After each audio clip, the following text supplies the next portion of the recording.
আছে? গুয়োপোকাকে আর কি বলা হয়? শুয়োপোকাকে ইংরেজিতে কি বলে?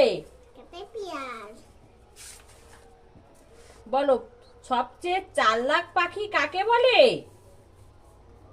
জোরে বলো, জোরে বলো। আচ্ছা, যাযাবর পাখি কাকে বলে? বলো, যারা এক দেশ থেকে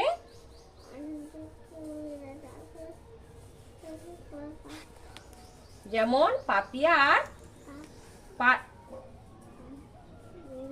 আচ্ছা, কোন পাখিকে শান্তির দূত বা বার্তাবাহক বলা হয়? জলে থাকে কোন কোন পাখি? আর জোরে বলো, শুনতে পাচ্ছে না ওরা। বলো, হাঁস আর কি?